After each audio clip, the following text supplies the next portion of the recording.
Washington mornings on the Mall. 105.9 FM. And AM 630. WMAL. 7:07 on WMAL. Good Thursday morning to you. Not just any Thursday, but a historic day for the country, and certainly here in D.C. with the ruling from the Supreme Court coming down in just about 3 hours from now on the health care bill, ObamaCare, and a contempt vote that could take place today on the Attorney General. It's things that just don't happen every day, that's for sure. Brian Wilson with you. Congressman Rob Wittman's on the phone. He's a Republican from Virginia's 1st Congressional District, America's 1st District, as they like to call it. Stretches down from like Williamsburg all the way up to near here, Fredericksburg, Spotsylvania County. Got Jamestown in it. Congressman, good morning. Good morning, Brian and Brian. How are you all this morning? Well, we're doing well. I have to ask you, all right, you have these two major things happening today. You had the Obamacare ruling and this contempt vote, and everybody in Washington, across the nation, waiting with bated breath to see what's going to happen. A lot of partisan feelings going on. And then tonight, you're going to have a Congressional Baseball Game at Nationals Park that you are participating in. Now, seriously, is somebody going to throw at somebody's head if they're not happy with some of these rulings that take place today? You know, I don't think so. I tell you, the game is always good fun, and it's a bipartisan game. You know, with all the things that'll go on today, and obviously it's a very eventful day. I don't think that'll translate over to the baseball game, other than it being a good, friendly rivalry and lots of fun to be had. All right. So, how's the team looking? We're looking good this year. We have a number of players that can hit the ball. It's just a matter of us, you know, getting out in the field and making plays. I tell folks, you know, it's whoever makes the most plays. So we're just trying to concentrate on the fundamentals, and I think we're going to do well. All right. Now to matters at hand. Yeah. The Supreme Court, Obamacare, how do you think it's going to come down? Gosh, you know, it's hard to prognosticate. You certainly listen to the questions posed by the justices in the hearing, and it would lead you to suspect that they have some reservations about the constitutionality of Obamacare. But I have learned in watching the court rule that the way to be proven wrong is to try to prognosticate what the Supreme Court will do. So we're going to wait for their ruling and examine it and see exactly what they rule and see what that means for the fate of Obamacare. What would be the Republican response if, by some chance, and I don't anticipate this is going to happen based on the line of questioning that we heard, but what if the high court says, the law's okay?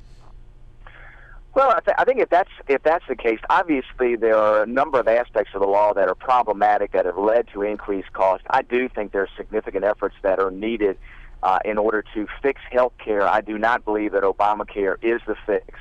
The individual mandate, I think, is problematic. It continues to add to cost and uncertainty. So I still think there's a lot to be done to actually fix the health care system in the United States and actually drive costs down. As you know, the Congressional Budget Office, in its evaluation of Obamacare, continues to show cost increasing with that. That doesn't fix the problem. So we still have our work cut out for us to really get at the root of what's causing these increasing costs in health care. I know that there are a lot of ifs because no one knows what the Supreme Court's going to rule. But if they strike down the individual mandate and then throw it back to Congress, are you more in favor? Because Mitt Romney said yesterday in Virginia, in your state, that he was in favor of repeal and replace. Now, he didn't get into really specifics yesterday, but I've heard him talk about, extending insurance across the country instead of, just within the states. Are you in favor? Is that where you are on this, and where do you think Republicans are when it comes to repeal and replace? And the replace part is what I'm most concerned about. Sure. Well, I do think there are things that we need to immediately do in the replacement mode, and I do believe that if the entire Obamacare law is struck down, or even if the individual mandate is struck down, I believe what Congress needs to do is to reiterate that no one can be refused insurance based on pre-existing conditions, the 26-year-old threshold for keeping individuals on their parents' policy. I also think that there's some elemental things we can do for tort reform to be able to begin to limit liabilities for physicians that can bring down costs. I think those are things we can do fundamentally right after the ruling if the individual mandate is struck. And then I think we have an obligation to continue to look at ways that we can fundamentally change the system. And I think we have to change it to put the decision-making into the hands of the patient and provider, making sure that they understand that they operate within a finite realm of resources that those individuals have and allocate how those resources are used in the best interest of the patient, but also understanding that the provider has to be part of that formula too. And right now, as you know, with Obamacare, it's more of a a government-centric decision-making model rather than physician and patient. So I think those are things we can fundamentally do. But those three things I think we need to do immediately after the ruling, if indeed the individual mandate is struck down. Speaking to Congressman Rob Wittman, Republican from Virginia's 1st District. Okay, the other thing that's happening in the House of Representatives today, this is historic. The House is going to take up a contempt citation against the Attorney General of the United States. It has to do with Fast and Furious. How strongly do you feel about that issue? Well, I feel very strongly. I do think Congress has an oversight role, and I think it has to fulfill that role. I do believe that the information that we've asked from the Attorney General is a reasonable request.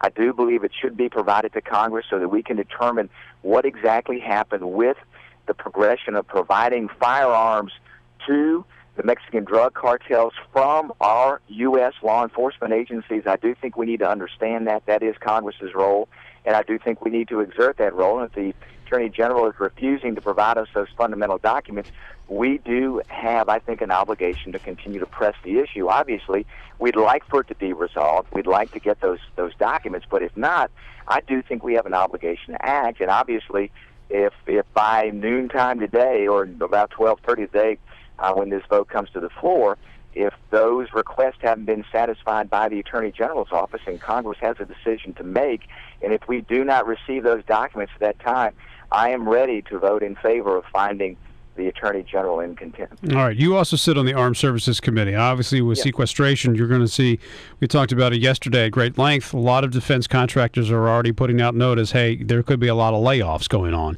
Do you hold out any hope that something can be done with Congress to stop these gigantic cuts in defense from happening before they're supposed to take place?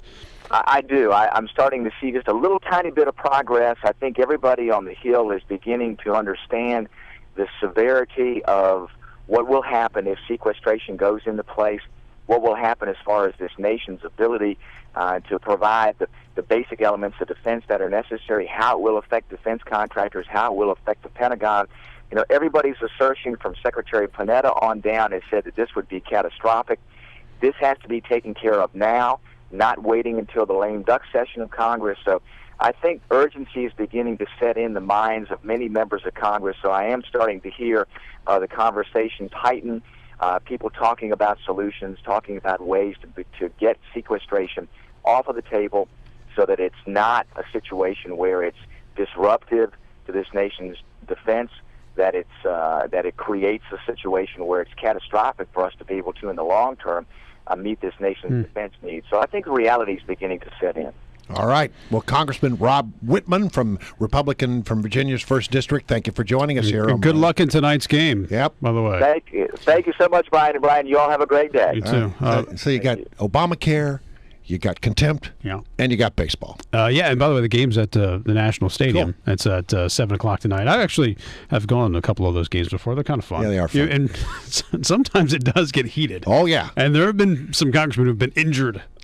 And it had to be carted off the field, so it can get a little heated out there.